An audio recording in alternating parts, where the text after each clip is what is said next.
ہم خبر دیں گے آپ کو، پاک فضائیہ نے تیمور کروز میزائل کا کامیاب فلائٹ ٹیسٹ کر لیا ہے۔ تیمور میزائل 600 کلومیٹر تک زمینی اور بحری اہداف کو نشانہ بنانے کی صلاحیت رکھتا ہے اور جدید نیویگیشن اور گائیڈنس سسٹم سے لیس ہے۔ Air chief marshal Zaheer Ahmed Babar Sidhu نے سائنسدانوں اور انجینئرز کو مبارکباد دیتے ہوئے کہا کہ یہ کامیابی قومی عزم اور دفاعی خود کفالت کا ثبوت ہے۔ مزید جانتے ہیں ڈپٹی بیورو چیف اسلام آباد غزالہ نورین سے۔ غزالہ، کامیاب کر لیا گیا ہے اس فلائٹ آپریشن کو، تفصیلات بتائے گا۔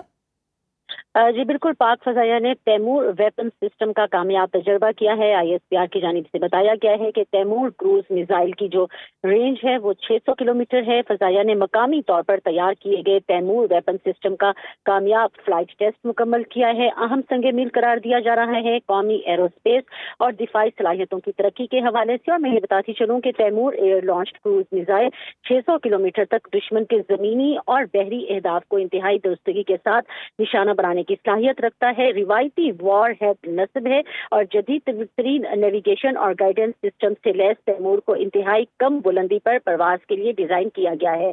خصوصی ڈیزائن کی بدولت تیمور کروز میزائل دشمن کے فضائی اور میزائل دفاعی نظاموں سے مؤثر طور پر بچ نکلنے کی صلاحیت بھی رکھتا ہے۔ اور تیمور کروز میزائل کی انتہائی درست حملے کی صلاحیت پاک فضائیہ کی روایتی ڈیٹرنس اور عملی لچک میں نمایاں اضافہ بھی کرتی ہے۔ چیف آف ایئر اسٹاف نے سائنسدانوں، انجینئرز اور پاک فضائیہ کی ٹیم کو مبارکباد دی اور پیشہ ورانہ مہارت، لگن اور پاکستان کی دفاعی صلاحیتوں کو مضبوط بنانے کے لیے غیر متزلزل عزم کو سراہا۔ Air chief marshal Zaheer Ahmed Babar Sidhu کی جانب سے کہا گیا ہے کہ اس نوعیت کی کامیابیاں تکنیکی خود کفالت کے حصول اور قابل اعتماد روایتی ڈیٹرنس کو برقرار رکھنے کے قومی عزم کی عکاس ہے۔ اور تیمور ویپن سسٹم کا کامیاب تجربہ پاک فضائیہ کی مسلسل عملی تیاری، تکنیکی برتری اور قومی سلامتی کے اہداف کے حصول کا بھی عکاس ہے۔ صحیح، یہ کامیاب تجربہ کر لیا گیا ہے۔ غزالہ، آپ ساتھ ہی موجود رہے، ایک اور اہم خبر بھی ناظرین کے ساتھ شیئر کریں گے۔ نائب وزیر اعظم سینیٹر اسحاق ڈار چین کے سرکاری دورے پر بیجنگ روانہ ہو گئے ہیں۔ اسحاق ڈار 7ویں پاک چین وزرائے خارجہ اسٹریٹجک ڈائیلاگ میں شرکت کریں گے۔ وزرائے خارجہ اسٹریٹجک ڈائیلاگ 4 جنوری کو بیجنگ میں ہوں گے۔ غزالہ، اس حوالے سے تفصیلات شیئر کیجیے گا، کتنے روزہ یہ دورہ ہے اور مقصد کیا ہے دورے کا؟ جی، اسحاق ڈار بیجنگ روانہ ہوئے ہیں اور ان کے اس دورے کا بنیادی مقصد تو پاک چین وزرائے خارجہ اسٹریٹجک ڈائیلاگ میں پاکستان کی نمائندگی کرنا ہے۔